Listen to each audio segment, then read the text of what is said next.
Hey, what's up, everybody? This is Flux of fluxwithit.com, and currently we're live. Now, here's the deal.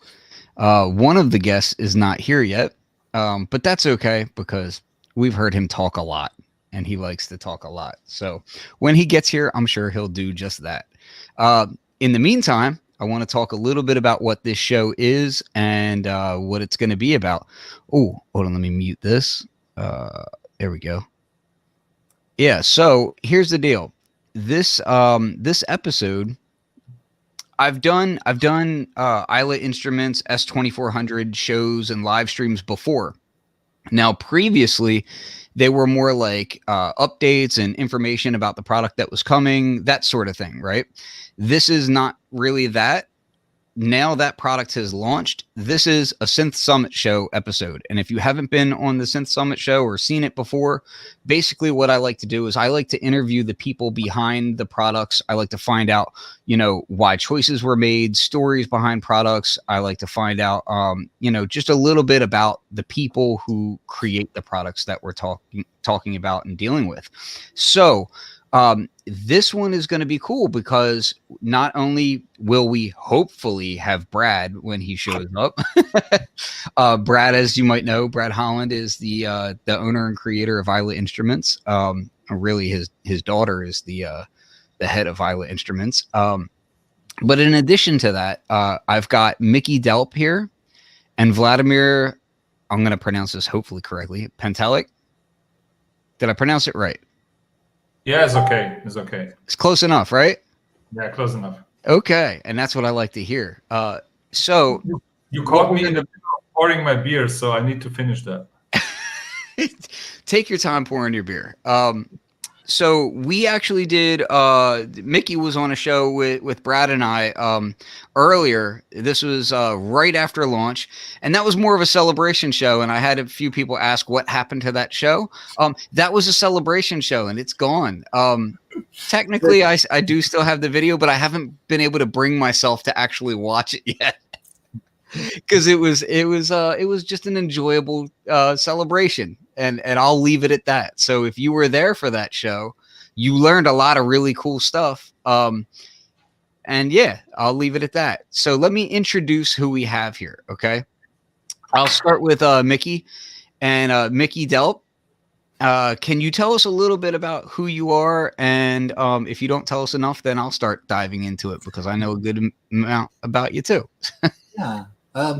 Well, I'm the founder and chief inventor at Deltronics, and there I make Eurorack modules and various unique instruments. I also do a lot of contract work for other companies, including Isla Instruments.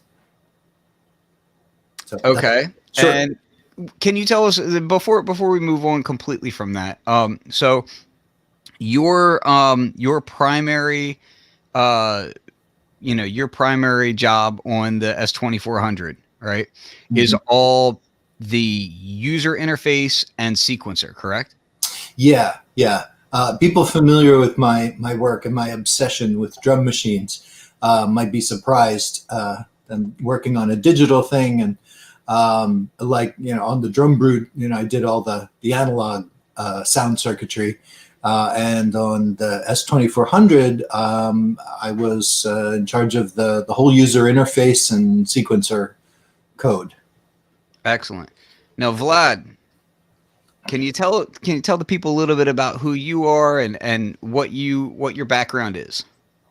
Okay, my background is, as I always say, first, I'm not a musician, I'm an engineer. So I came into Eurorack a couple of years ago by pure accident. So basically, like people walk into an addiction, I walked into Eurorack not knowing what I was doing. So I started making some modules and presented them. First, I was more in the DIY section of certain forums and places on the internet. And then some of my DIY stuff got popular, people wanted to build it. And then people asked me to buy my modules, like built, and suddenly I was a producer of modules. So I did that for a couple of years. I'm doing that since mid-2018. I'm doing that basically full time. So I have my own company, which is the logo in the background is vpme.de. It's my company based in Germany. I'm making Eurorack modules. I'm also doing consultant work and work for other people, like for example for Brad on Isla Instruments.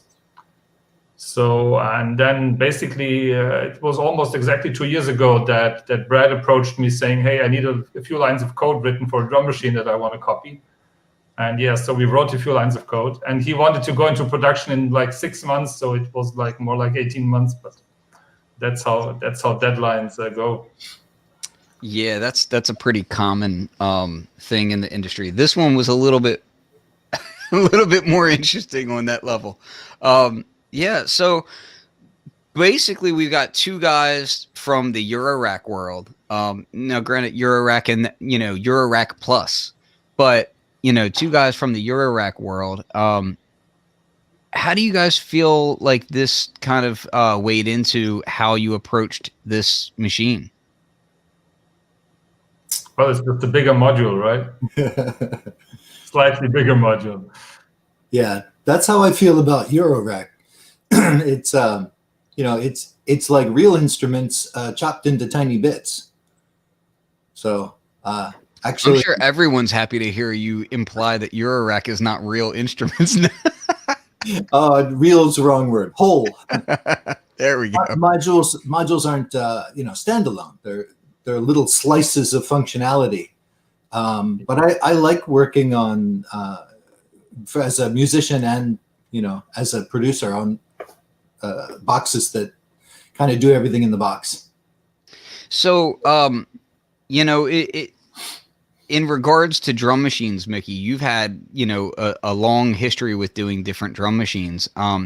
But this was interesting in the fact that you were on the UI and sequencer side primarily. And I had seen other projects that you've done before. I remember at NAMM one year you brought out a piece that I believe it was for like museum shows or something. And it was kind of like an 808-ish type thing, but it was like had light up buttons and was basically a drum machine kind of thing, but very like easy to play. Mm-hmm. What was that called? Yeah, it's just called the Music Machine. And yeah, it's designed for museum exhibits and like various live events. It's been all over the place, and the idea behind it was exactly that: simplicity, approachability, big lighted buttons, that kind of thing. Yeah. Now, a bigger version of that. You saw the videos of my. Yeah, well, yeah, it was like a massive one, right? Yeah, it's 8 feet around. Oh, hold on, let me just message Brad real quick.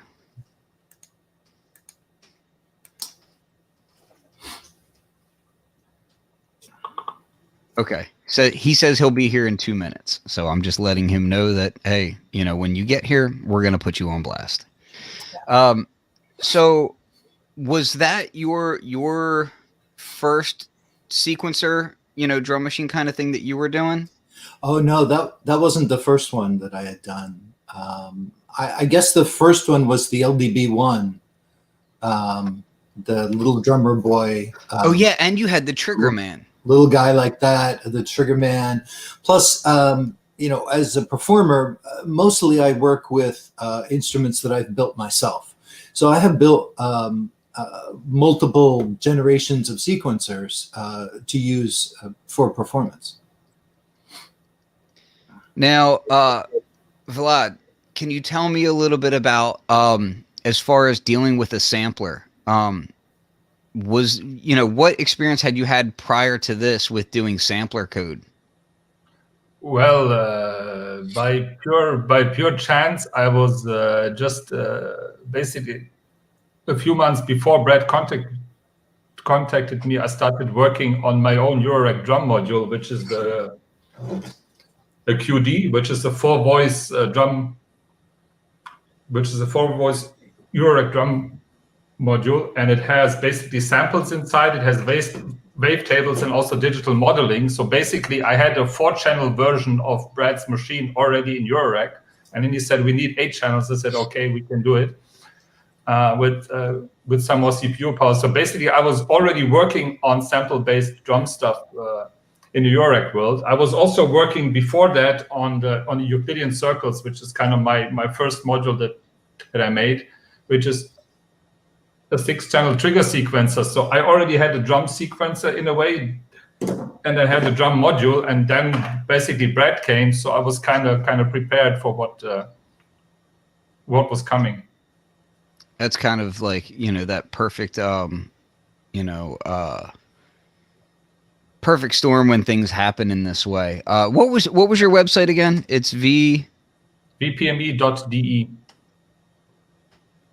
It's basically I took Dieter Döpfer Music Electronic, and I exchanged Dieter Döpfer with my own name, so that's why it's VPME, because Dieter Döpfer is Dieter Döpfer ME Music Electronic, and I said that's a good kind of name, so then I picked VPME, and it was free and it's short. I like short domain names. And it was free. That's always a nice one. Yeah. Let me bring Brad into the stream. Give me 1 second. I don't want to cross the streams. Brad. Hey. So we're getting a little bit of feedback from you, I think. All right. Okay. So I know that Brad was kind of rushing to get into here, so I want to just settle him in a little bit. Let me give him a little update on what we've already covered. So basically, I've introduced these 2 scoundrels off to the side here, and I've we're going over what their background is a little bit, and how you poached these fools together. Good looking bunch, aren't they? Absolutely gorgeous. There we are. So yeah. I think it might be nice to kind of rewind a little bit and just kind of get an idea of how the team kind of came together. Oh, shoot. Is that Rob? Yes, we are really going to have a proper party tonight then. Photobomb. Oh, no. I'll go near this. Brad's more interested in showing off his synths than showing off his Yeah, no. So yeah, I wanted to rewind a little bit and just kind of talk to Brad and ask him how he became aware of you two and how that started. I'm not sure if that's private information or not. Is it, gentlemen? No, you can tell the story of how we first met. I remember. I mean, it's just. I mean, nobody is watching the stream anyway, right? So I don't know if that's like a low key diss or what. Are we live or? A lot of it always goes back to Paul Schreiber because I'm always sweating him up for stuff. So I was on the hunt and had spoken to a few people, and things had been a few false starts. First up was Vlad, and he was recommended by someone I'm sure a lot of you know, Eric Brumbaugh. He's a bit of a legend in the field, and he does a lot of stuff with Paul as well. Vlad was like, "Yeah, I've already done most of it for you in a module that he makes." So he's like, "I'll just charge you loads of money to give you code I've already written."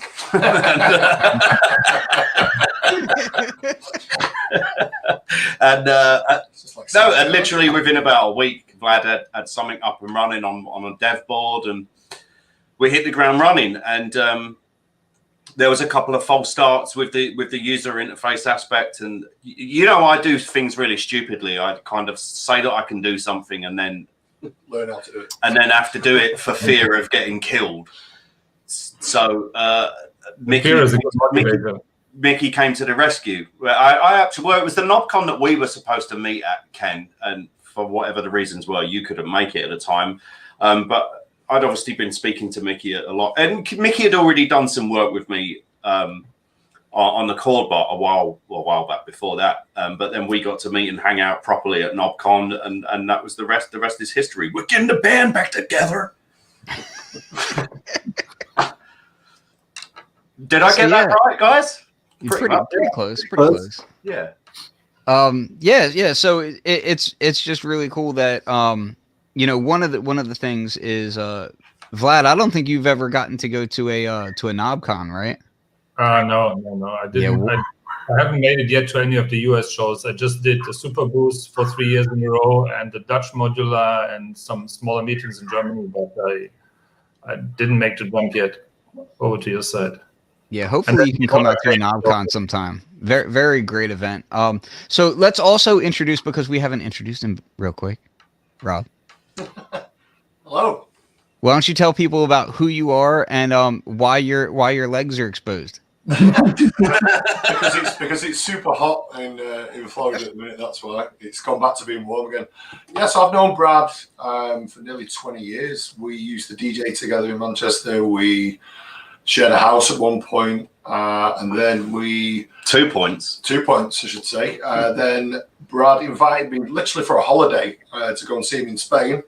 Went to see him for a few days, and he knew I'd just finished a degree at that point, actually, and I was going to move to London, and he said, why don't you come and forget London, come and live in Spain, and, I've got some work that I don't want to do that you can do. So, and that was it. I was working for Ian Carey with Brad. It's always work that I don't want to do. So that was it. We then we kind of went our separate ways for a few years. I went back to Manchester. Brad went to America. I carried on sort of DJing, running a few nights, doing a bit of that. And then, Brad said, come out here, I've got some work I don't want to do now. No, he wanted me to come over and take over the sort of customer support side of things, as well as sort of building the machines, troubleshooting that side of things.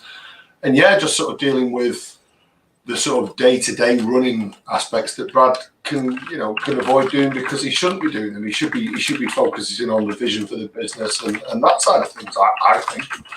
So that's why I'm here. I've just seen the thumbnail that you made. It looks like a Queen album cover. I spent time cropping that just to get your hair just right. That's very good. Yeah, it's nice. It's nice. Obviously, I've seen Mickey before, but hello, and it's nice to put a face to the name of Vlad as well. So Yeah. Hi, Rob. Good. Hi. Yeah. Hi, everyone. Kind of wish you hadn't put that face to the name now. So, Vlad, I do want to kind of talk a little bit more about the engine, because, really because I haven't gotten a chance to speak to you on a show like this before, and I want to ask you about some of the interesting details. Now, I know that when this engine is running, so you have a 12-bit side of things. You've got the 24-bit side of things. But one of the aspects about it that I find really interesting is that when you go over 0 dB in here, you've done like a soft clipping inside of this. Right. Can you tell us a little bit about how the gain staging works inside of this? Basically, you cannot go over 0 dB because 0 dB is basically the maximum that the DA converter is going to output. So the DAC chip's going to output. But because in contrast to the original unit that really had only 8 mono channels on 8 separate outputs, on the S2400 you can have more than one audio channel on a DAC output because you can have like stereo samples, and stereo samples are always outputting on 2 channels, so on a channel pair.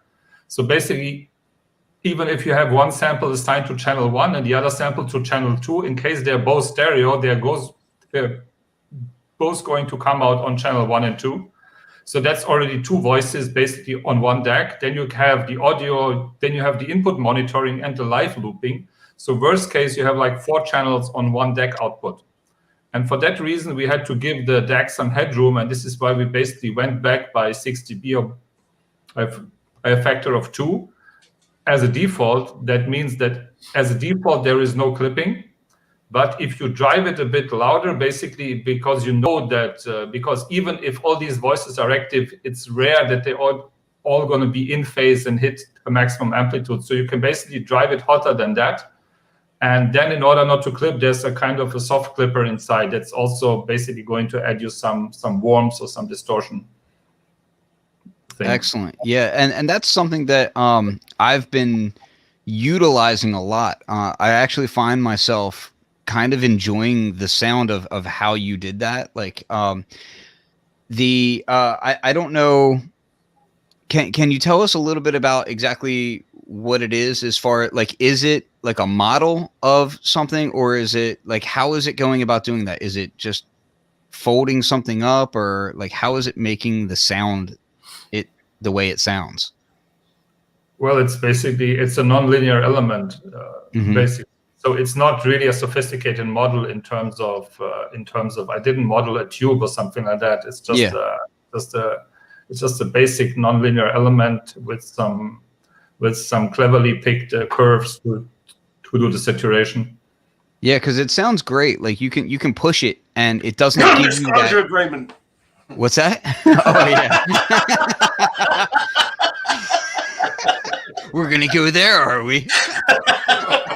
Challenge accepted. No, it does some great crunch on it that doesn't make it feel brittle, is what I'm getting at.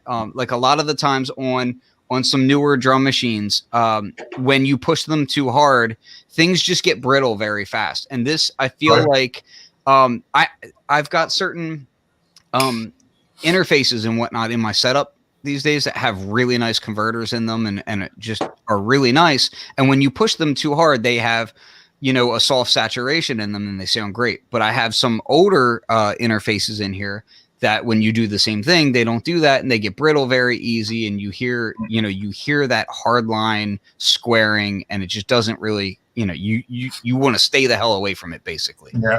On the 2400, I feel like I'm happily happily doing that. Like, I'm happily like pushing it to the limits.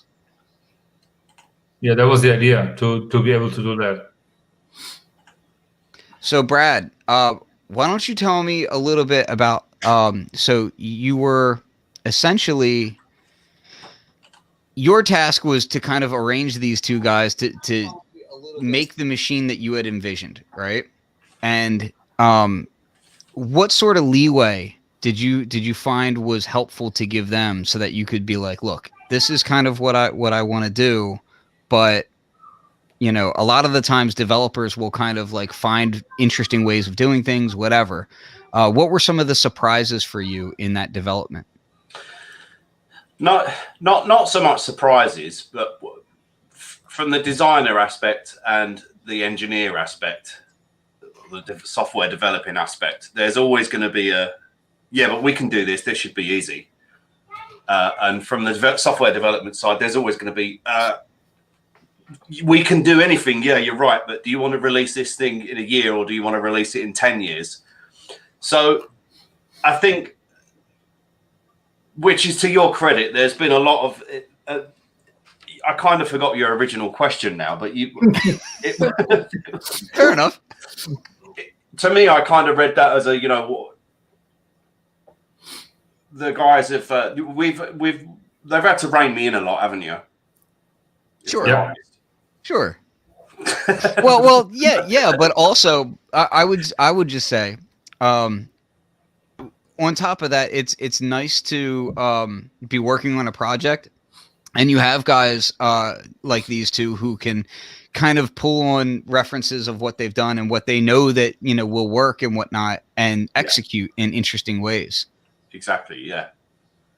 No, you couldn't ask to be working with two better, more informed with the topic at hand. You couldn't ask for two better guys to be working with, and the company is truly blessed by having. I've given you outpourings of love everywhere I can, but the team is it's a diamond team. It's not something like, oh, I haven't really done drum machines before, so let me go and figure that out, and we'll decide what we're going to do. Mickey, both guys that you're looking at on the screen eat shit and drink drum machines. That's what they do. So if you're doing drum machines, they're who you need to talk to. The experience there counts for most of it. Being able to pull it off, So, Mickey, in regards to sequencer shenanigans, right? That's kind of your foray. And as we talked about before, I'm going to bring this up real quick because I want people to kind of have an understanding about some of this stuff. Let me me actually pull this up real quick, just so that everybody has an idea as to where in the world these discussions are coming from. So I'm bringing this up. This is Deltronics, right? And this is the little drummer boy 2E, right? So this is the 2 with the expander. Now this is an analog drum machine, right? Yeah. But one of the other things that you have here, I wanted to go back to this one, is the Triggerman, right? Yeah. And Triggerman is cool. Anybody who has like a modular synth or a Eurorack synthesizer, especially, because Eurorack really does have a lot of cool, rhythmic things that you can do in here. There's a lot of ideas and a lot of just interesting things that happen in Eurorack sequencing. So, with that being said, and your knowledge of, what not only what you've already done, but what other people do in that space, how does that play into when you're thinking about, working on the sequencer and how you're designing it and thinking about it ahead of time? How does that kind of play into things? I'd say not so much. Really? There's a vast difference between writing a step sequencer and writing, I can't say non-quantized, but a finely quantized. If you're building something that's intended to do 16th notes because it's for drum patterns, and maybe you have 16 or 32 or 48 or whatever, but it's still locked in. Steps are on or off. It's very simple. And when you get into something like the 2400 or the classic machine that was its progenitor, then you're really talking about being able to quantize as an option. And what the sequencer needs to be able to do is to record in real time at as fine a resolution as it's capable. In the case of this machine, 96 pulses per quarter note. And the way that you do that in code is vastly different. So it's a big difference between this machine and what I've done most, which is step sequencers. Well, and in regards to that, I just want to say, so the end users, they get their updates, when things have been vetted, right? So things are kind of like, you're testing things and all that, but behind the scenes, I'm seeing constant, revisions and updates and that sort of thing. I've been a part of a lot of other teams before, and I've seen how fast these updates come out and firmware updates behind the scenes happen. But here it's a little bit insane. I see updates happen so frequent and so fast. It's almost like you're just like barfing out code constantly.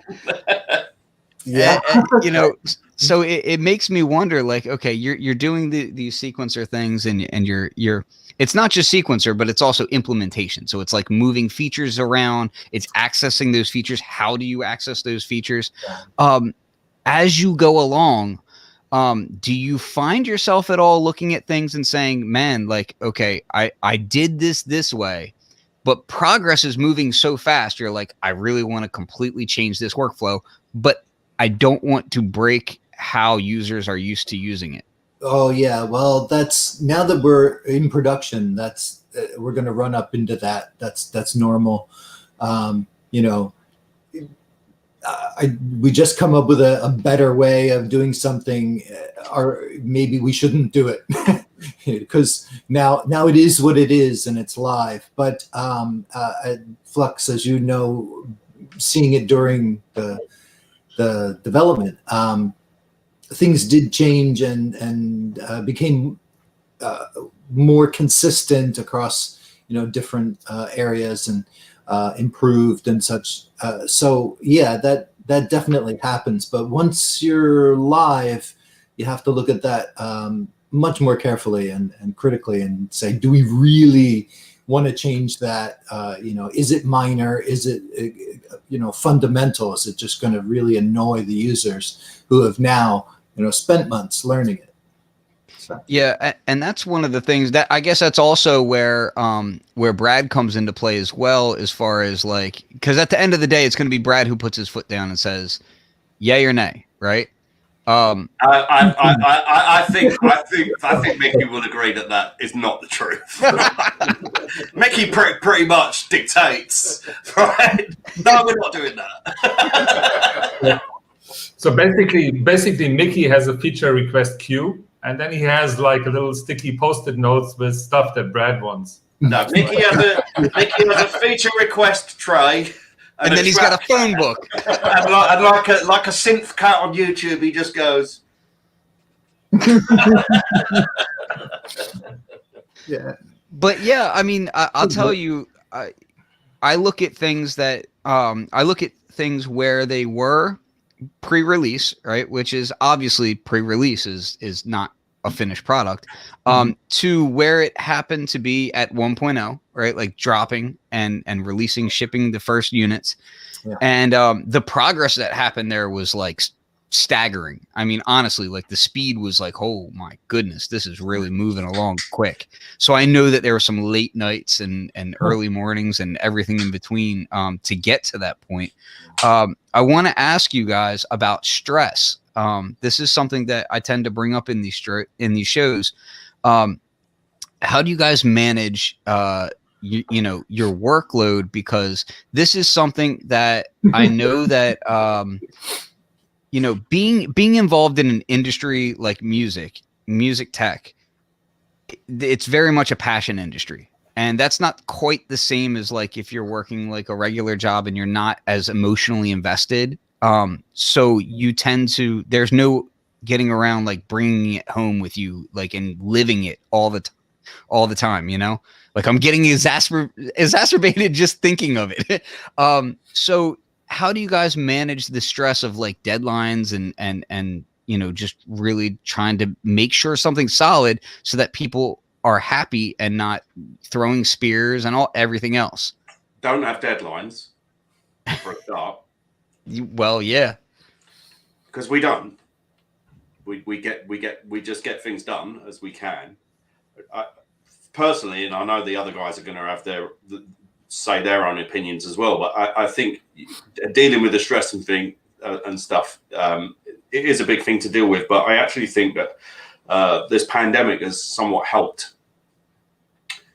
Personally, for me, in a little way, is that with all the shit that's going on around us, it's kind of, you got no choice. Everybody's in the same boat. We haven't been going out, which has sort of enabled us to focus much more, because there's, for want of a better word, fuck all else to do. So it's kind of given us the ability to be kind of laser focused on what we've done. And in terms of dealing with stress, sometimes you got to, but personally, I have to say to myself, be thankful for the position that you're in, that you've got a job or anything like that in the first place, and that you haven't been made redundant or furloughed like a lot of people have, and sort of count your lucky chickens rather than sitting there feeling sorry for yourself. For me, I felt very humbled and I felt very lucky to be in the position. Before I move on to the other guys, I will say, just, speaking personally, I've seen some of the stress that you've gone through, and I know that it can be like, it can be extremely daunting. I think that a lot of people not involved in having ever created a product or something like that, they can be quick to not think about, the blood, sweat, and tears that goes in behind the scenes. And that's kind of what the Synth Summit Show is also about. Like it's about, letting people understand that, like, hey, when you bootleg a software, when you crack software, it's not hurting no one. Like there's legit people there, and it's the same. It's the same with hardware. Like when you just see people on like, certain web forums and whatnot, and they just spout off about things that they don't really know about. They're passionate about, but they don't really know what goes on behind the scenes. And I can tell you, like, I've seen, highs and lows throughout the development. I've seen how it goes, and it can there's been tears on my side and like, shall I just fucking run away? there's been worries. What was I thinking? But Exactly. It's one of those things where it's like, it's easy to criticize, but man, is it hard to do, So yeah, Mickey, how do you manage this sort of thing? Yeah.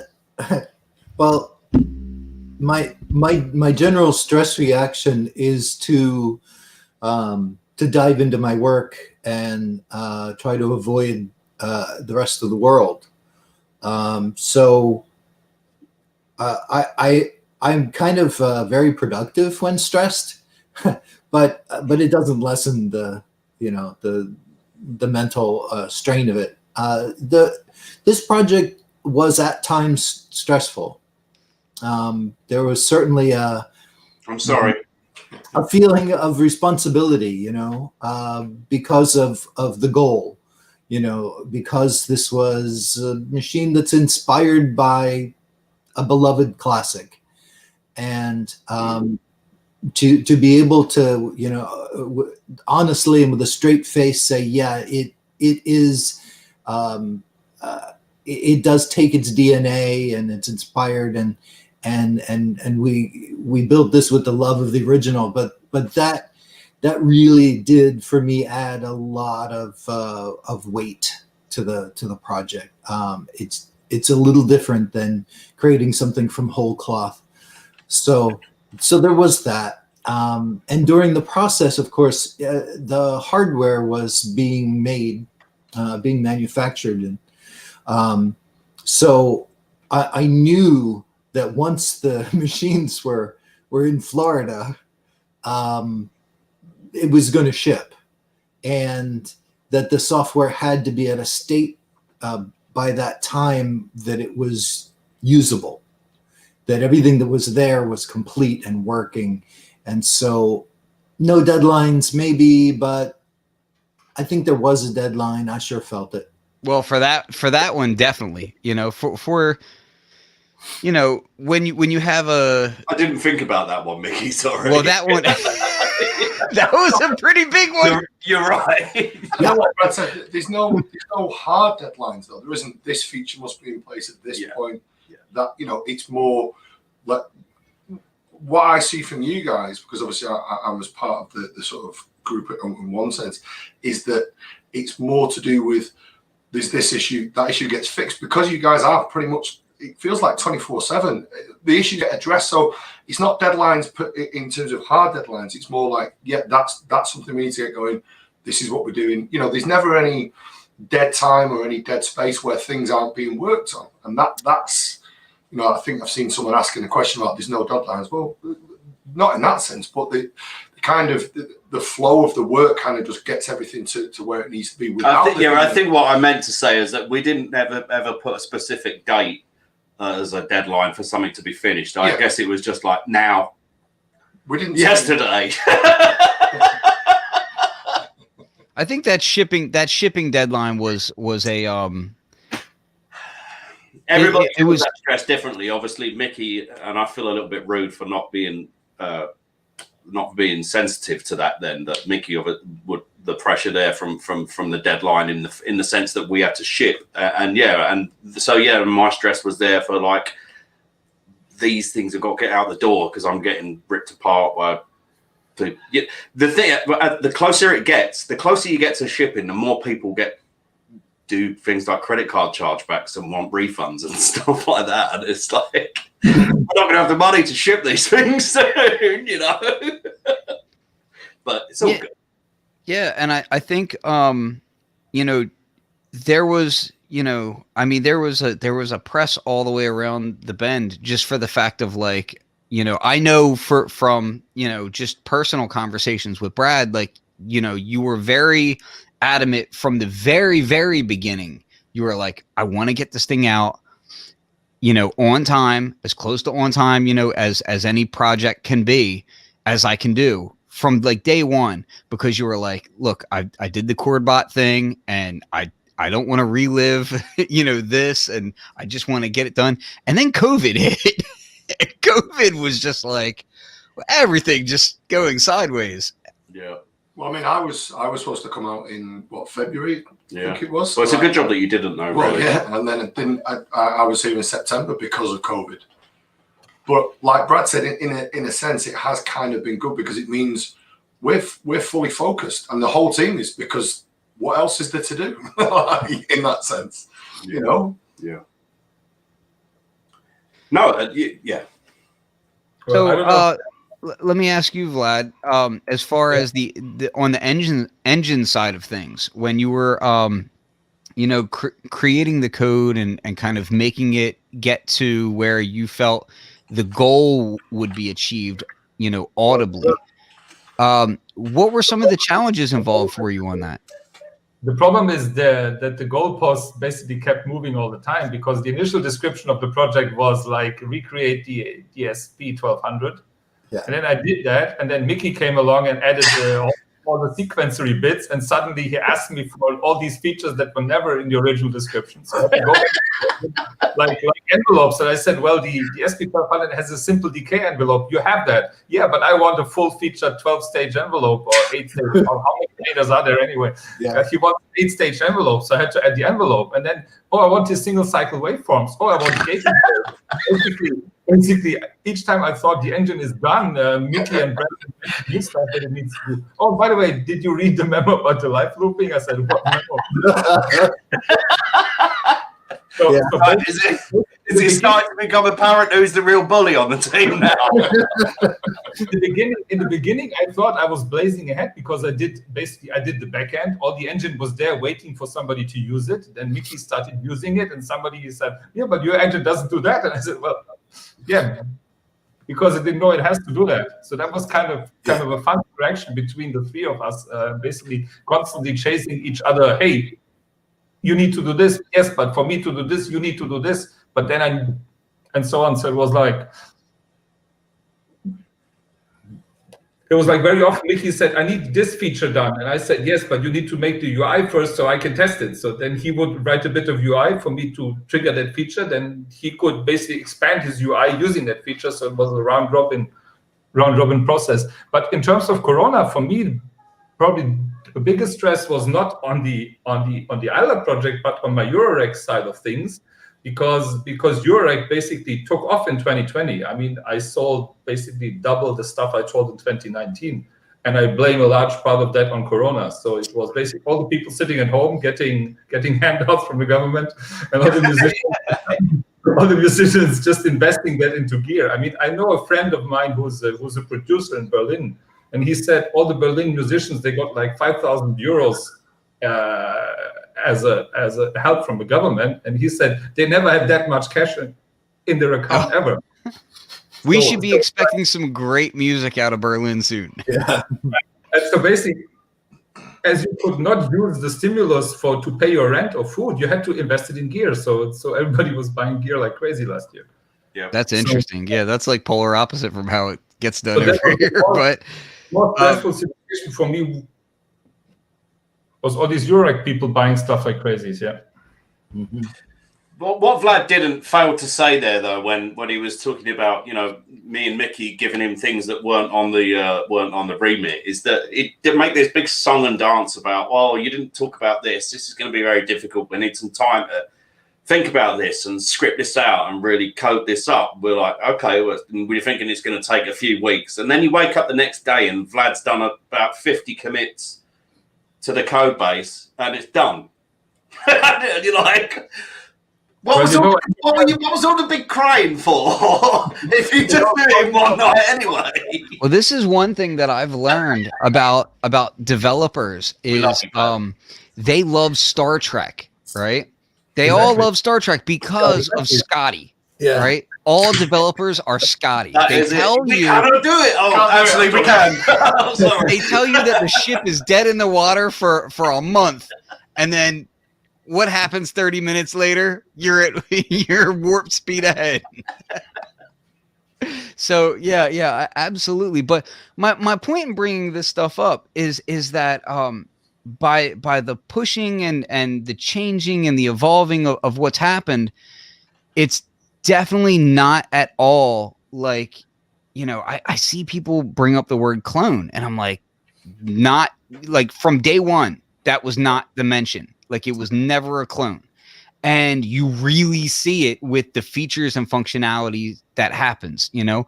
Now, you know, you might see like, okay, well, there was this mentality of like, we want to bring back a workflow that harkens to the past, right? And we want to bring back a sound that harkens to the past. But then you see all this future stuff in here, like the digital filters that are in here. Like that is a whole new thing, you know. You see the way in which the looper is implemented. Like, what is that? You know what I mean? Like, that's not a 1200. You're going to tell me that's a clone? That was you can't. Much a day one feature as well. Yeah, and this is all stuff like you look at the mutant solo buttons above each drum trigger pad. Let alone the fact that they can be, you know, drum sequencer lines, you know, where you can punch in your steps in the quote TR mode, and yet it's not a clone of a TR. It's all these hearkenings from the past. It's a homage to like what we all kind of like.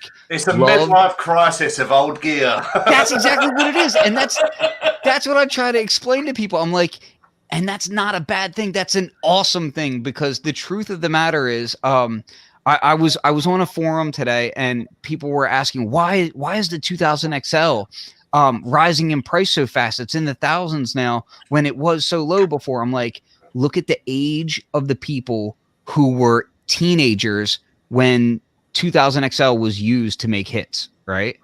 They're now in their 30s and early 40s, right? And that's it. That's, you know, so we're all like grasping at these things that we lust and loved, you know, from our past, both things that we had access to and things that we wish we had access to, you know? Yeah. And I feel like that's what this is all about. Like I'm seeing it all over this thing. So with that being said, let me ask Mickey real quick. There are sequencer features all over this thing that, you know, kind of like pick and choose from other sequencers as far as how they operate and all. What are some of the things that make you really happy about this sequencer? Well, it is based on the 1200. So when I came on, it was only in March. And so the hardware was made. And as you've heard already, a giant chunk of the audio engine, it already did basically what it needed to do. And so I got the hardware with its button layout that was very similar. And I got Brad's 1200 that I just literally spend day and night on. And so the really, it very, very much started as, yes, there she is. I had to send it back. I didn't think he was gonna send it back. Anyway, so yeah, that's how it started. And you know, to say it should work like this as the, you know, minimum functionality, and then what else can you do with it? So the hardware presented, you know, itself to me basically as a fait accompli. And I was like, okay, these are the buttons I have to use. But I said to Brad, you know, well, what do the knobs do? What do these two little round buttons do? And he's like, stuff, you know, you know, and then comes up with a list of like a million things. It could be this or that. So it was like taking this thing and then like really making a consistent UI where, okay, the A button always pretty much does that and this, and what do they mean? And then there was at one point a revision to the silk screen where we had just through iterating decided, yeah, okay. Really light revision as well, right? yeah, a fairly good change. So, but even there, you know, some of if you're familiar with the original and you look at the buttons across the top, you know, the labels are the same, but the shifted versions, instead of having those be song mode, because I knew I could do song mode like without need for those buttons. Those are the other buttons that you see on top of the 1200. So we kept that. Like, as you look at it, the machine and its settings and file and sync, and those are also the buttons. So even there was like thinking about keeping that consistency with the original, but then just to have the ability to have a screen, even a black and white, fairly low res screen, just explodes it. I mean, you remember the creator of the 1200 said that himself. He said that the screen was one of the biggest constraints in the original machine, and with the modern screen, it just gives you a lot more capability. Absolutely. I think that one of the beautiful things about this is the fact that the way it interfaces with other gear, having the audio sync in and out. I was talking with Corey from B-Boy Tech Report the other day about this, and one of the things that it does is it allows you to swing your clock coming out of this thing, right? And you can also do things like assign specific tracks to go out of it and that sort of thing. These are all features that are things that I'm like, man, I wish my Eurorack sequencers did this, and most of them do not. So I feel like a lot of what goes into this machine is just like thought out in ways that are just, beyond a lot of the other gear that I've dealt with. Most other gear will they'll do clock and everybody's excited to have clock, but that's what it is. It's just clock. You know what I mean? This is like, okay, you've got clock, you've got track output, you've got clock with swing or without swing. You can even make the clock swing differently from your other tracks. Right. So yeah, I mean, when you really want to make music that no one's going to listen to. Well, no. You know what? Hold on. Let me just say this. No. You're going to listen to it. You're just not going to enjoy it. You forced me to listen to it. That's right. Listen to this track I did. Oh, this is a quote bug report. Yeah. No, that's been great. Vlad, let me ask you, as far as the audio engine on here, and this has been your baby as far as just how it actually sounds to our ears. What are some of the things that you envision and would like to hear out of this thing? Is there anything in particular that you feel like you're not done with? Well, basically, this is where I have to admit my own ignorance, because as I keep stressing, I'm not really a musician. So basically, what I love doing is going to the Facebook Isla Instruments group and listen to all the things that people did on the S2400, because every time I listen to that, I think about how did they do that? I mean, how did I make something that they used to make their music, because I have no idea how to do it. That's one of the most rewarding things of all, is seeing people upload the video. I have the same problem with my own Eurorack modules. I listen to some jams from people that use them in their patches, and I have no idea how to do it myself. So I'm kind of like the blind person in the room, just stumbling around and then bumping in all these wonderful things, and I don't even know what they are, but somehow they did it. So that's very rewarding for me. So you're not making music yourself, lad, at all. I'm a very bad bass player, like from my band in high school, where we did like cover songs and stuff like that. And then I didn't do music for a very long time. And then by profession, I'm an electrical engineer. I worked for a company for 15 years that did basically consumer electronics, so MP3 players, portable video players, cell phones, tablets, stuff like that. So I'm basically kind of from the multimedia world, but more from the reproducing sound. So playing audio, playing video, stuff like that. I know a lot about that, but I never was on the music making side. And then by accident in 2015, I stumbled into synthesizers and into Eurorack. And then I also started making music myself. I mean, just exploring electronic music. And I found it really nice how easy it is to make music, because all the music education I had like in school was basically useless, because if you didn't play an instrument already, you're not going to learn anything there.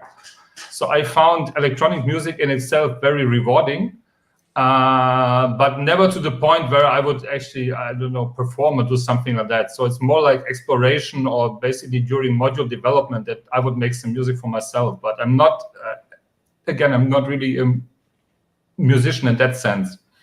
Now, of course, everybody else is going to say I'm also not a musician. I just do some noodling. So on that level, yes, but not that I would go on stage anywhere. Vlad, I've got to ask you how one accidentally falls into synthesizers. What did you do?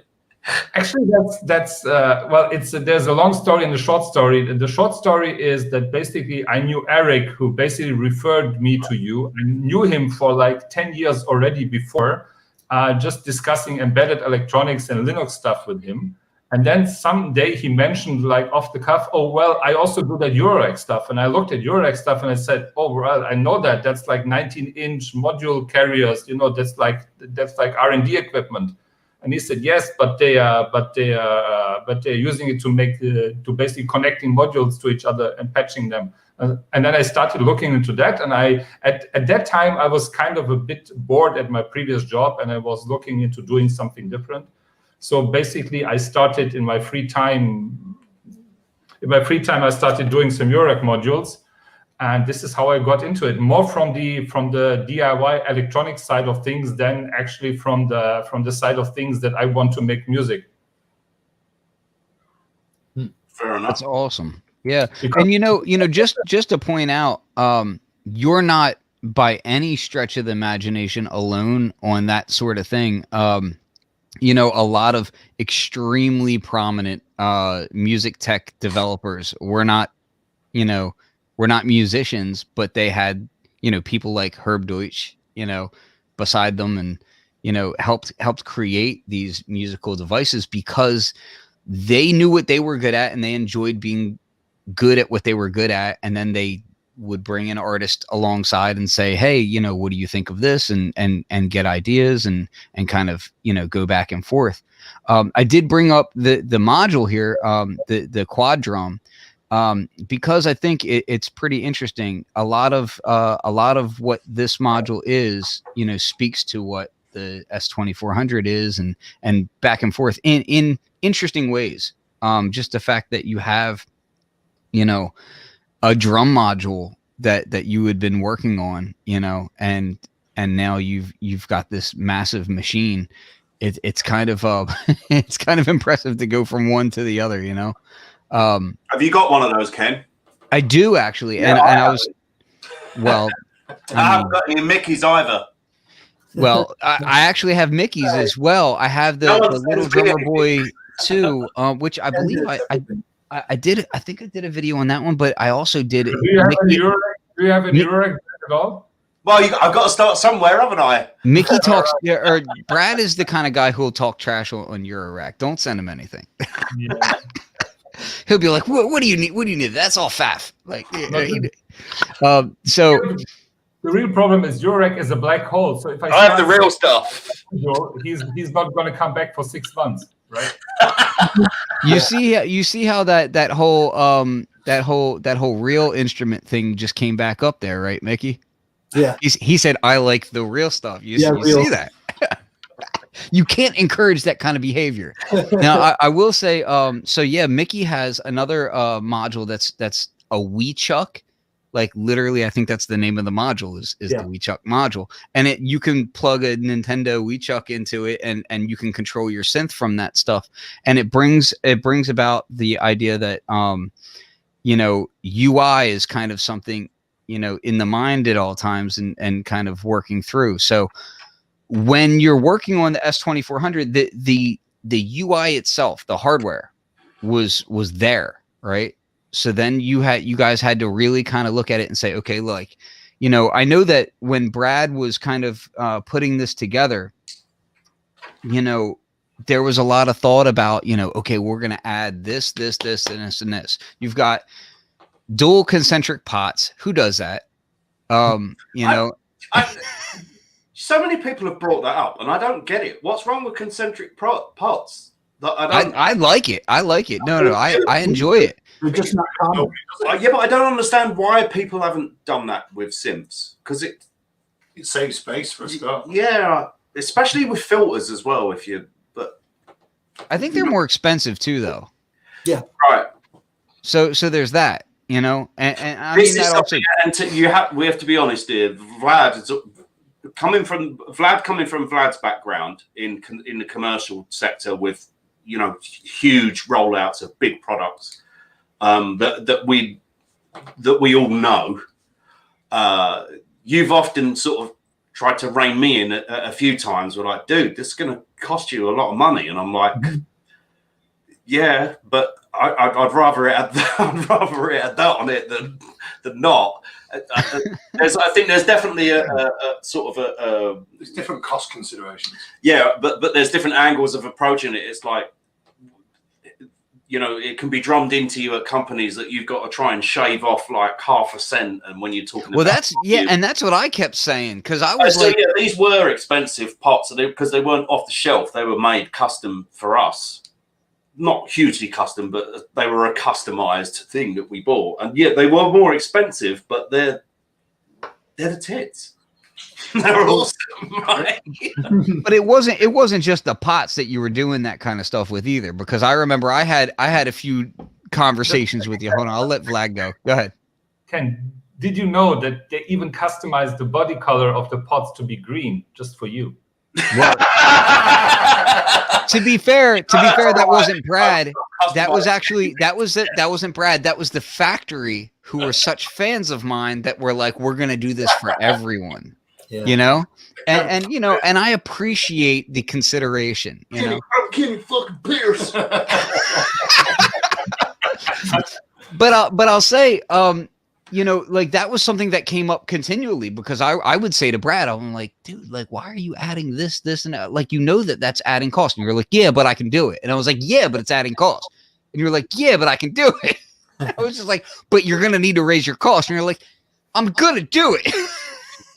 and man, it shows. Like, I mean, do you see a single comment online where people are like, oh, it's not built well? You don't see a single comment like that. I mean, it's the buttons alone. You're just like, ooh, they have that click. Like it feels that way, So it's really impressive when you see these sorts of things. But the UI, for the most part, there were some changes as it went, like the encoder being in the center of the buttons and then moving up to the right, that sort of thing. For Mickey, now is a time for you to tell everyone that you don't like the encoder being up on the top right, Mickey? Yeah. He doesn't like it being there, do you? Yeah. I like it though. Where do you think it should be, Vlad?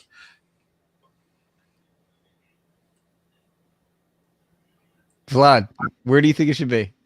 Well, on the first prototype, the encoder was like in the middle of the number pad, but at that time it wasn't a number pad. So basically, that made sense more for me because I said, why are you moving the encoder to Siberia? Basically, it's basically Siberia on the map.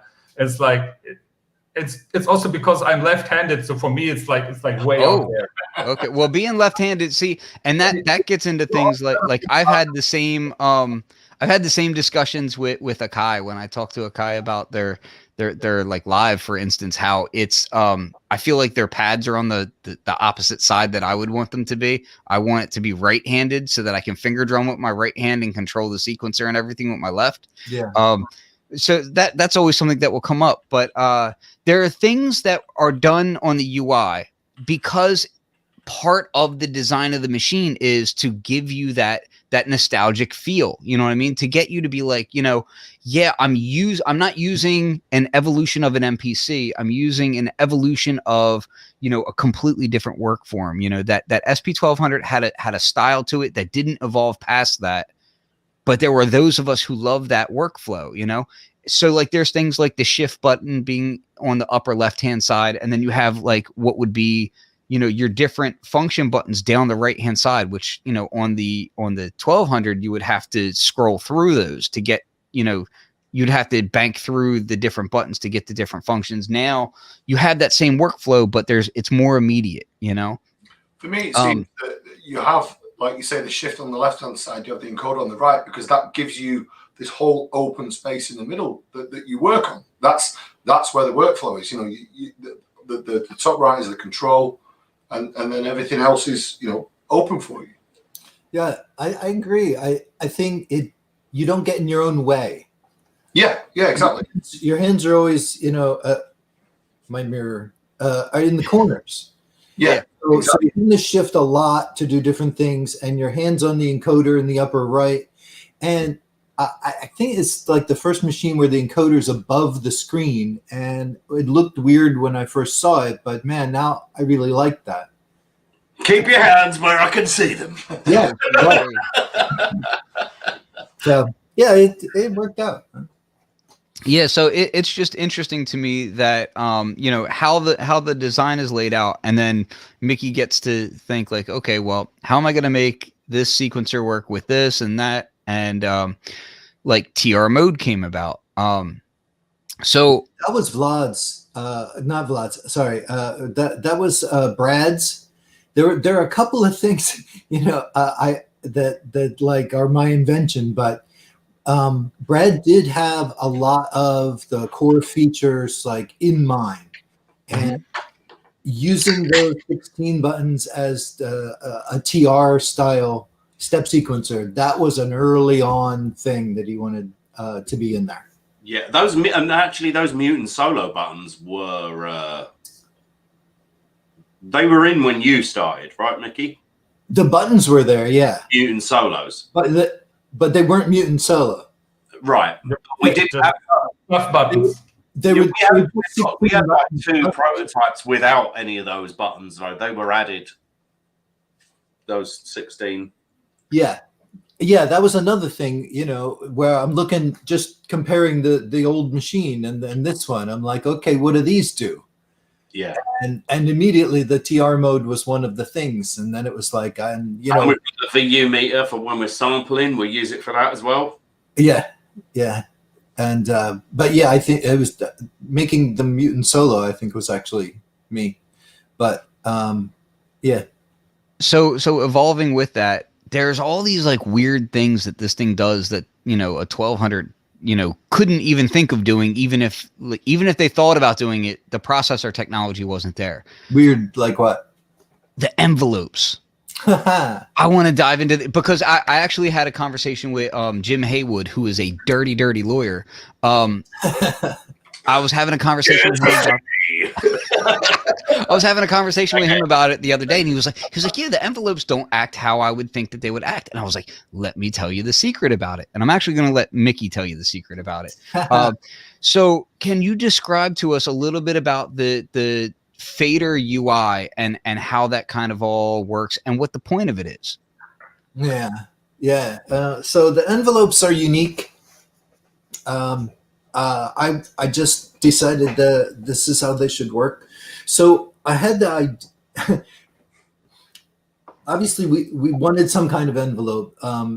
When I first saw the audio engine, Vlad had already very accurately reproduced the decay envelope from the original, but it's fixed.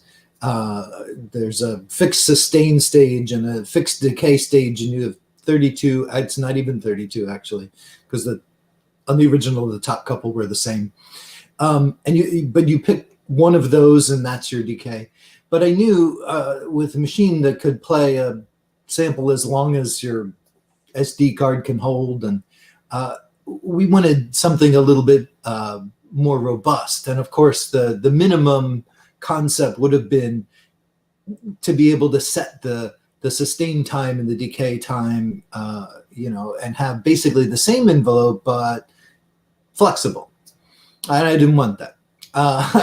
And I think it took actually a while to convince even Brad that was, he's like, envelopes are Mickey's thing. I don't know, whatever. He can put them in if he wants. But when I wrote up a spec for Vlad, and we went back and forth on it a lot. And one of Vlad's comments was, that's not how a synthesizer works. And my retort on that and several other things is it's not a synthesizer. It's unique. It is what it is, and the envelopes should work this way because if they do, everything flows better.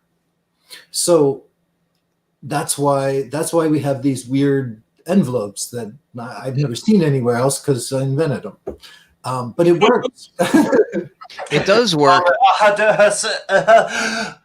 Envelopes. So let me just say this, because this is a really easy way for people to get their head around, non-conventional envelope settings, right? Yeah. And it's what's really beautiful about this is that it's like this throughout the whole machine. This is kind of a design, what do you call it? Ethos. It's a design language of the machine. Okay. Yeah. So if you look at your fader, right? Your fader is the bottom of the fader is the start of your sample. The top of your fader is the end of the sample. So when you're adjusting the envelopes and you see that slope, picture your entire sample fits on that fader. Okay. Everything is percentage based. Like everything is to the whole sample fits in that range. So if you turn that attack up or you turn that decay up and you see that slope there, if it hits in the center, well, you know that that's the center of your sample. Doesn't matter if your sample is 5 seconds long or if it's, 500 milliseconds long, that's the middle of your sample, right? Mm-hmm. So just always look at it as the fader is your start and end point. Yeah, and that is consistent throughout the machine. Yeah, exactly. And it's the same when you're editing samples, the start and end points and the loop points. That's all right there. The only time that changes is when you go into your fine edit view, which again, that's the same with the envelopes because you have that in the envelope view as well, which is really cool. Yeah, it's another sort of consistency level. All the modes, everything you can edit has a drill down to it. So you can drill down into the waveform editor for a finer, like down to the one sample fine editing of slices and whatnot. And then same with the envelopes. You can tweak the envelopes on the faders, but then you can drill down. Same with the step program. It gives you the view of the thing and you can drill into the detail. I think what's interesting about the whole the paradigm of using the faders to do, someone just said it in the comments there that faders are such a time saver, so hands-on. It's a very forgotten, unless people have been privy to using the OG machine, the SP1200. When they haven't experienced that before, that whole paradigm of here's your envelopes, move your faders, here's your pitch, move your faders, here's your level, it's a mixer, is just so immediate. Yeah. And doesn't in any way just get in the way of you making music. It's just really conducive to just a fast workflow that just comes out of you, and you're not moving your hands around and doing all this different stuff. Many people don't know about it because they weren't. Let's face it, we're old, and most of the people that like a lot of the younger generation that are there making music now that are using, either just using a DAW or using a machine that's, got a big touch screen in it or something like that. They're not. It's not always quicker. It's Mm-hmm. It's not always quicker to do it like that. So yeah, that whole. Like Mickey was saying, is having that sort of theme running throughout the machine. It starts giving you muscle memory, Mm-hmm. Yeah, I just in general, I'm finding that the workflow of the machine is just super unique. I've got gear that is on a technical side of things, like it's more powerful, like it has more to it. It's got multi-million-dollar development budget behind it, kind of thing. And I use this instead because this gives me that like instrument feel. You know what I mean? Whereas the other stuff is great too. I use it too, but I feel like I'm kind of using a computer when I'm using other stuff. And this, like, it's the hardest thing to describe to people when I try to explain, like, so when I was first getting into, you know, sampling and that sort of thing, it was the late 90s, early 2000s is when I really got into that sort of stuff. And for me, all the machinery had a very certain feel to it, not just the SP, but the MPC, the SP808EX, which a good friend of mine had. We had a Yamaha, I want to say it was a SU700. Like, all this stuff had like a very specific feel to it, and like it did certain things. Each one did certain things, and each one couldn't do certain things, and you just kind of like you would love to explore the intricacies of that kind of stuff, you know, and find workarounds and all that kind of stuff. It all played into the puzzle making of how you would put your records together, of how you would dig samples. You know, some of us were digging records. Some of us, literally, I had a buddy of mine, Serafino. He used to love just plugging straight into a VCR, and whatever came on TV or whatever, he would sample from live, like, you know, that kind of thing. But we all worked with like lots of weird limitations of our own machines, and then we all used them completely different from each other, right? And when I use the 2400, I feel like I'm on one of those pieces of gear that's evolved on like this weird dystopian future. It's like, here's regular, you know, normal history timeline, and this is like a branch off of reality. And I'm like, it just inspires the hell out of me. Like, I get into it because I don't feel like, oh, I'm just using what everybody else is using, and this is the way that things are now. It's like, this is that weird group of people who's like, no, that's how it is, but we're not doing that anyway. We're doing this, you know? Love it. Cool. So, Brad, you've been shipping these machines for how long now? We started in the first week of December, so coming on to 2 months. 2 months now. And how many people are on the crew of actually assembling the machines? On and off, because it changes, but sort of. It's being him and two others. Sometimes two other guys. But that's about to expand a little bit. Some family members are going to come and help out as well. Obviously, that's also been a difficult thing to do because, you know, the two guys that we've had helping us, Forever Don't Media Group, give them a shout out there. They both own a recording studio here in West Palm. They've been, they are both, they've got pretty bad asthma. So they're kind of a high risk group. So they're really super stringent about who they, you know, people wearing masks and stuff like that in the studio. But in terms of us four, we know that we don't go out. We don't go anywhere. We've got no life. We've got no lives. Because a few people have mentioned that, like they've seen us and they're like, why none of you are ever wearing masks? They're like, well, we don't go anywhere. We know what each one of us is doing. So it's an event when we go to the supermarket. Yeah, we all trust each other. But some family members of mine are going to be starting as well. So the next shipment is, the boat has arrived in New York. So the gear is on a train or something. I'm not quite sure what's happening, but the boat docked in New York and it's somewhere between there and Miami for the next batch. So we've done pretty well. You got to consider that the first build, it would have been probably, you know, it's been 2 months, but I would say probably 2 coming on to 3 weeks of that was really ramp up time, just sussing out what we were doing. The best production method, how to do it, what stages to break it down into. And getting up to speed on doing all those things. So I know that we're going to be quicker with this next 500 and then adding a couple more people. You guys plowed through, you know, I know that when you first launched, there was massive. We've really done about 500 units in about 6 weeks. Yeah. And a lot of that, though, was like the initial bulk ordering phase. And then it was like kind of like a steady stream of orders that would come in for a while. So it's like. Yeah. Because I know that, like, I've been following how you were, you know, telling people about like where you are in the queue kind of thing. And you had talked about the fact that, like, okay, like the bulk of the orders were right away, and now it's kind of like getting more streamlined as far as, you know, where you're getting to. So do you feel like you're moving through the months quicker now? Well, we've only had 2 of them, dude. No. I mean the months as far as what the orders were, like that are being pushed out. There was 2 huge peaks. The first peak was the day that me and you were on a stream saying, "Okay, use this code." That was the 909 day.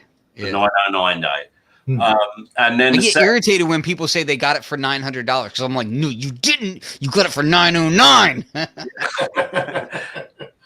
A big thing at the beginning was we'd ship maybe 150, 200 units. So people are saying, I ordered on June the 19th. Why is my order?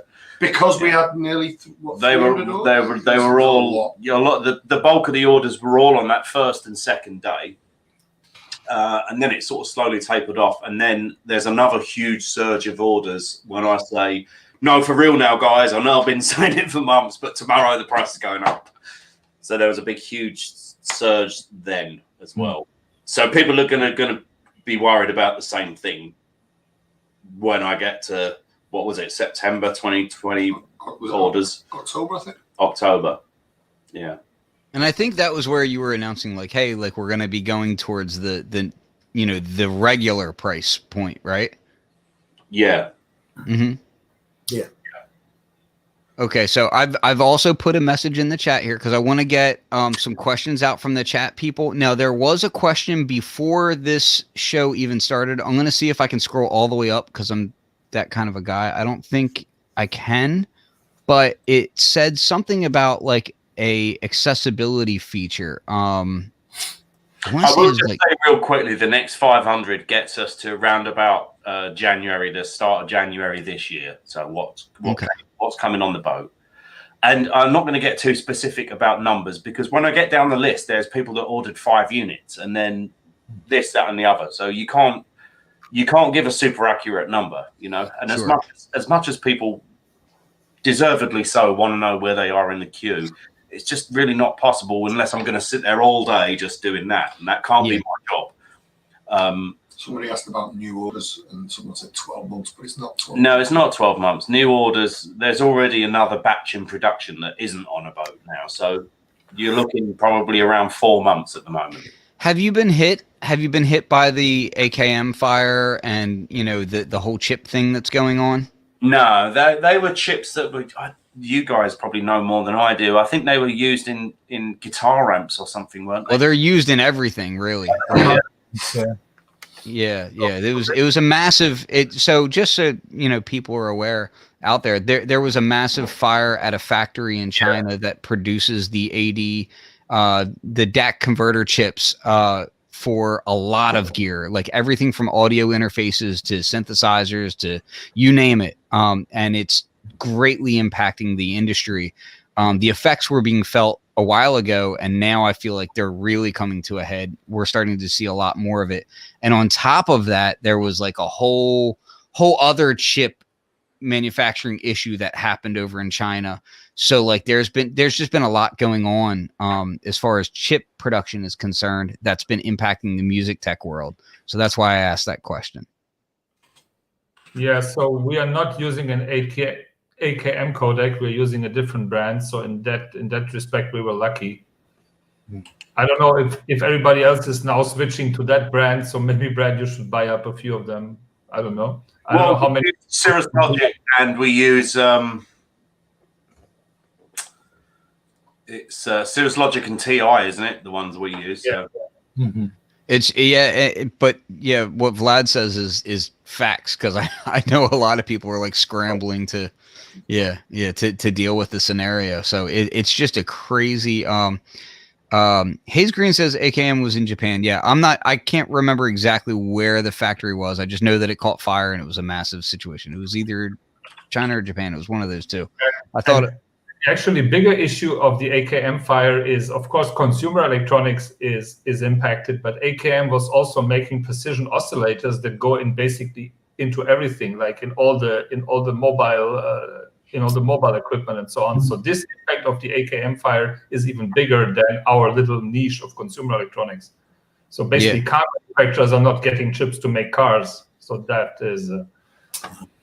Yeah, and it apparently it destroyed the dyes and everything. So it's like, you know, it's gonna be like the effects are gonna be felt for a long time from that. So, yeah, let me just scroll through the questions in the chat here, because we did have a question about as far as accessibility functionality. Brad, have you thought about any accessibility function for like the you know, the vision impaired and that sort of thing? Yeah, that's something that we've talked about before, right, Mickey? Right, Vlad?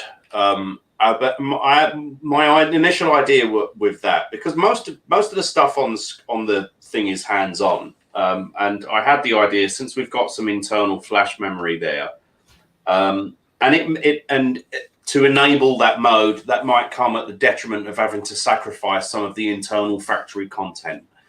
But realistically, we could create essentially kind of like a sample set of enunciations for what's in the menu items, so that if you turn on accessibility mode and use the encoder to scroll through menu items, they could feasibly, a sample could be played to tell you what menu item that you're hovering over.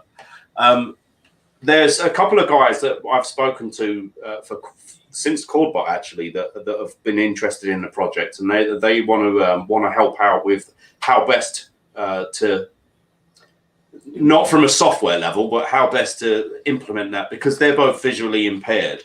So they wanted to offer some help out with that. But we've discussed this before. Obviously, we've got to get the product out first and do what we say, that do what we promised that it would do first. But it's certainly something that we're going to come back to and look at. Yeah. So I just want to say, you know, in regards to that kind of thing, that is something that it's like, you know, if you have feedback that you are a user and you feel like would be helpful, maybe it's best to kind of comment towards that kind of thing. And get in touch with us about that. Obviously, not being visually impaired, I can't best design a system to help those guys out. You know, so that there are beat makers that are visually impaired. It'd be a great help when they have some input with us and say, hey, look, you can't just have it play samples when you move around a menu. Let me tell you how, from my point of view, it should work. So that we've got an email thread going between us, and we're hoping to get, you know, we've got so much on the list, but we're going to get to that. Well, let me ask this question then, because this is kind of a blanket question that should just kind of handle a lot of people. And they're asking basically, what future features do you guys have planned? So my question to you would be, what future features do you have planned that you feel like discussing, if any? There's no way I'm saying that in front of Vlad.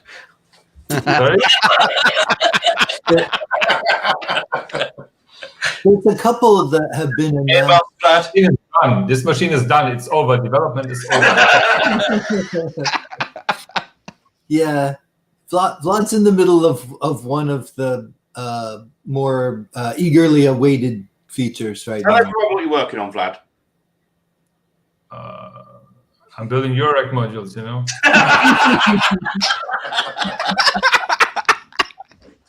I'm out. Woo! That was rough. So basically, Brad overpromised and told everybody this is going to be an 8-channel USB audio interface as well. So that's Eric, what you're you working still in on the right chat, now. buddy? So we're trying to make that work, yeah. So here I am asking the hard questions for the good people. Okay, so let me ask you a softball easy question. There was a question, I'm trying to find it, where they were asking about the wood sides and if there will be other colors and styles to the wood sides. Are we allowed to talk about who it is that's making them? He's in the chat. Sorry, I wasn't listening. Can you say that? Wood side colors, Brad. Oh, that's Wes at Curry Cases. He's done an awesome job. We've got a garage full of the bloody things now downstairs. Yeah, man.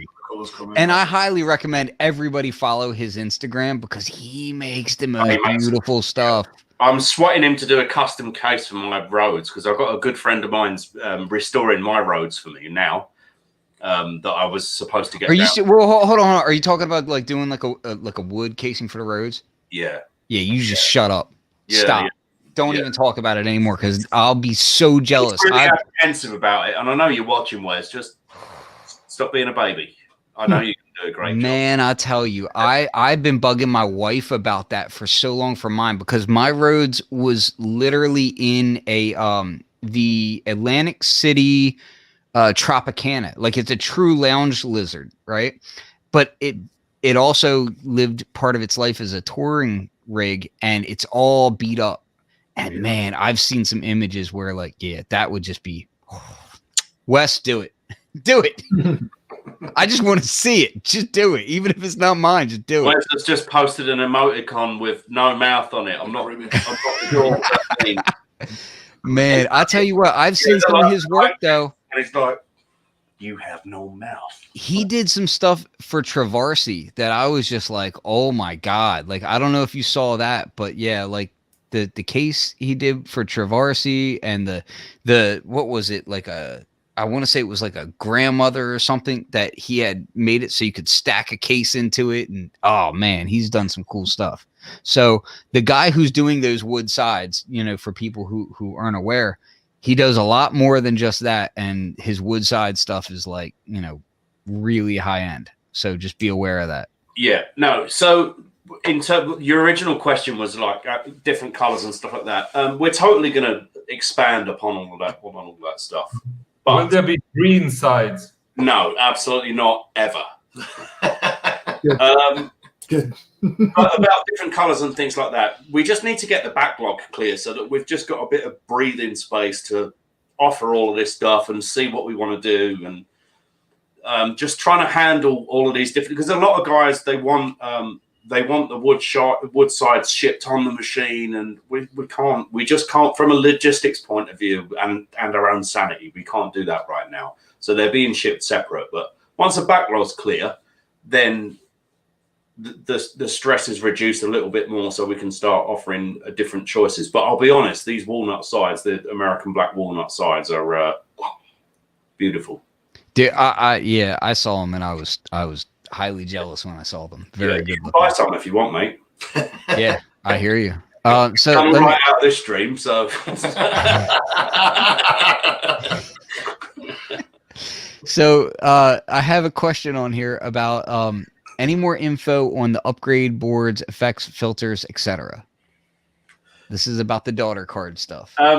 We're keeping quiet about that for now. Yes, we've got stuff in the pipeline, but we're not getting into this discussion, not when me and both the developers are, because we'll turn into a war on the screen. And we don't want that. It'd be fun to watch us all argue, but not tonight. Yeah. Okay, but that discussion is ongoing, correct? Yeah, definitely the 8 analog filters are definitely in going to be in development very soon. I'm going to ask my own later. I'm going to ask my own question just because I've seen a couple people bring it up. I don't even know if they brought it up in the stream. I don't care. I'm going to bring it up myself. Let me ask, what about other types of digital filters? And I guess this goes to Vlad more than anybody else. What about things like DJ style filters and whatnot? Vlad just looks like he's had enough of your shit, Ken. That's why I'm here. That's my job. Yeah, I mean, open a ticket. Open a ticket. How close it? How close it? They want me in there opening the tickets. I see. Yeah. No, that's something again that we've talked. You got to run before you can walk, right? No, there are things, and Vlad will admit this. There's no in the future. There's certain. Oh, he's looking at me down the camera. Is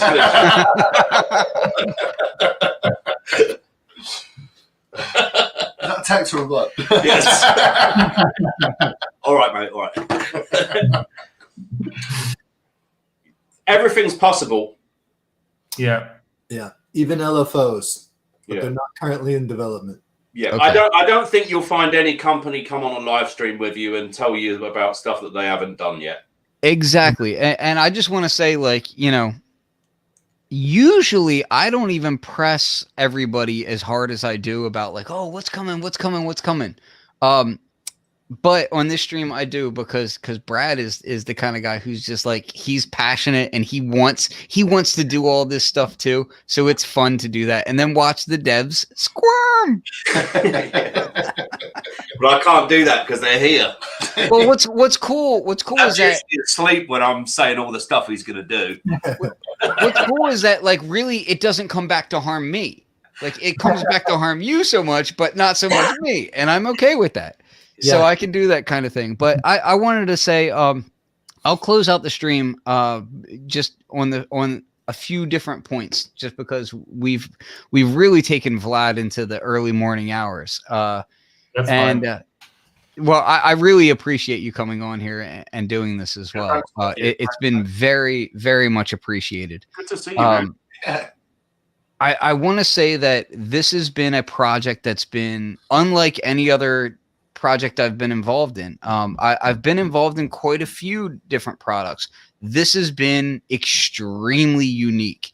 And what's cool is that it's been a group of friends the whole time. Like it's been very open discussion and just a really free way of working. So I'm going to ask Vlad first if you have any closing words and thoughts about the project and you know, go ahead and speak your mind.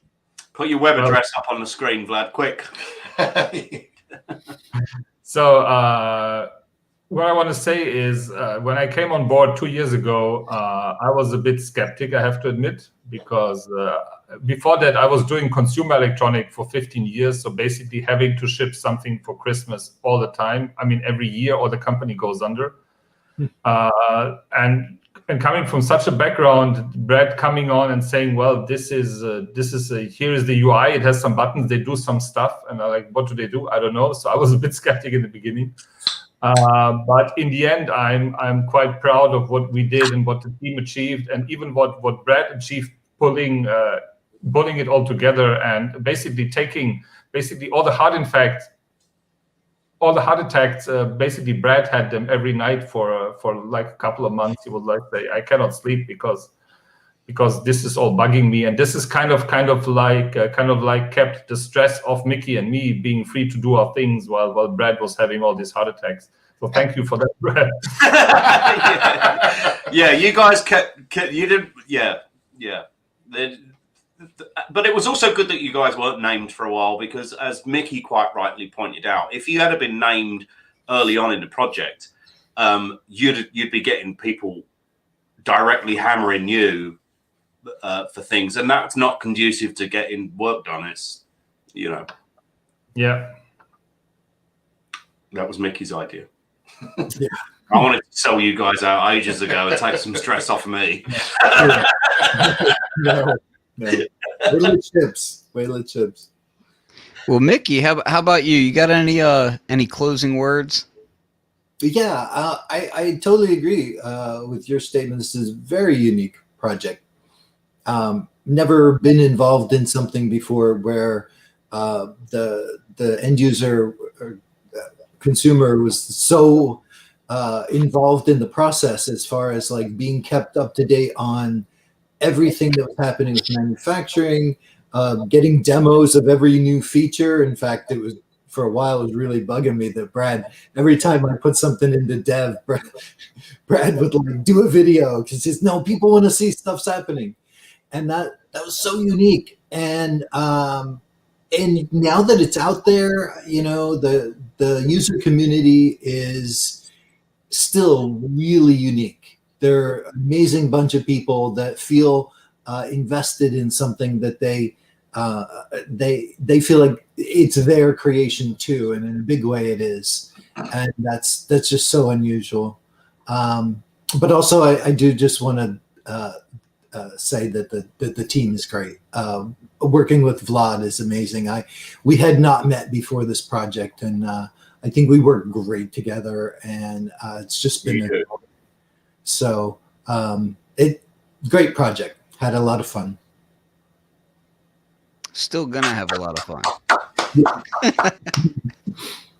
Well, listen, Brad, any closing, any final last words? Really, just to echo what the guys just said. Thank you so much, Vlad. Thank you so much, Mickey. We've still got. I hope that we've got loads more projects in us if you put up with me. And to echo some of the things they've said, they're absolutely right. It's been extremely unique. Sometimes to my own fault about how I conduct my business affairs in public. I have questioned him about that sometimes. And yeah, it's especially for people that are working on the project, it can put you on tender hooks. You're like, we don't want to be, you shouldn't be showing things so early and stuff. But you're kind of forced to, from my perspective, you kind of forced to, because we're not a big company with a big R&D budget and stuff like that. When you're taking the trust of the public and saying, hey, look, we've got a great idea and we want to execute this idea, and you're taking their money up front. And with this project, we didn't take the money up front from a crowdfunding platform. Not that a crowdfunding platform gives them any security of their money, but when you ask people that put their trust in you for a substantial amount of money to put a product to market, you, from my perspective, you owe them every single piece of information that you can give them. And I'm taking cues kind of like from a lot of modern companies that kind of do stuff like this. You can take, I'm in no way am I trying to parallel myself with Elon Musk, but if you take things like the Cybertruck and the way that business is done, rather than just saying, hey, here's our new product, go buy it. Some of the big companies don't support it a couple of months later or 6 months later and stuff like that. When you got people giving you their money, you owe it to them to let them know everything that's happening with the project, everything that you can about the project, and give them all those little updates and keep the excitement there, because that's how you make it a success. And I make no apologies about the way that I've conducted that. It is unique and it makes a lot of people feel uncomfortable, but in the end, the result is that we've pulled off something really amazing, and I'm so proud of our team, even Rob, but our whole team, that we've pulled together and we've made something that I know that we're all going to be proud of, and that everyone in the community is always going to remember this machine and what we did, especially the people that bought this thing in like 2019 when it was a fucking render, a graphic that was uploaded onto the internet.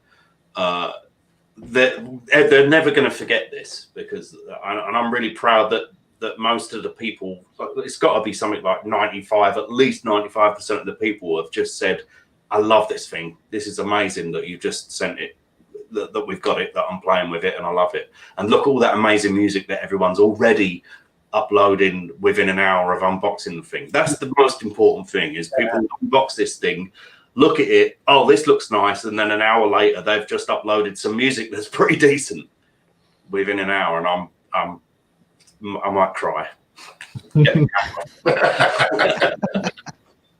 Yeah, I just want to say again, if anyone's out there interested in a really quirky, maybe quirky isn't even the word, character-filled sampler drum machine, it's worth checking out. It's definitely its own thing. It lives in its own world, and that's what I think the charm is about it, is it's not trying to be something else. It really is its own thing. It's not a clone. It's not it's an homage to a lot of our past.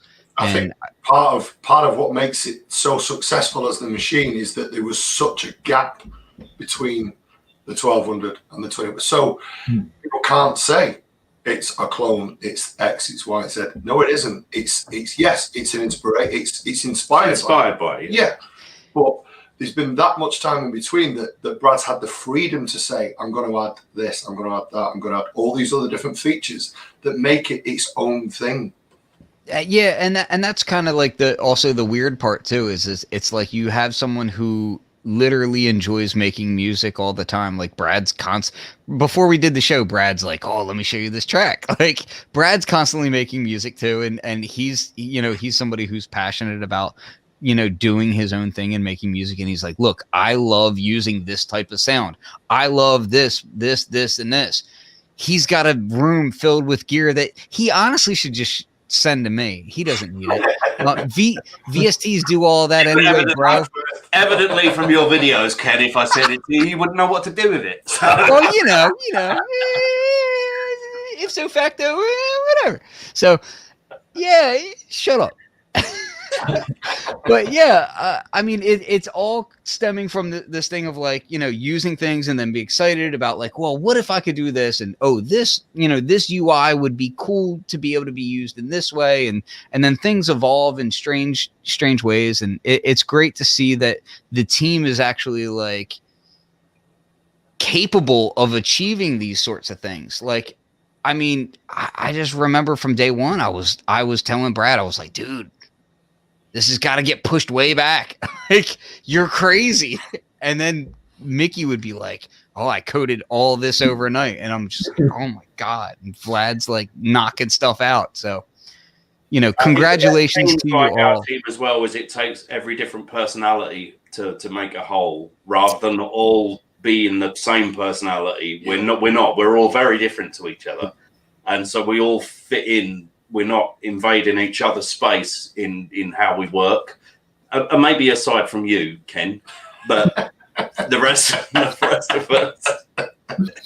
You're not supposed to bully him on his own stream. He bullies me all day. So. Well, to be honest with you, I like to let Brad try to bully me on the show because, behind the scenes, I'm bullying him, where it matters. So,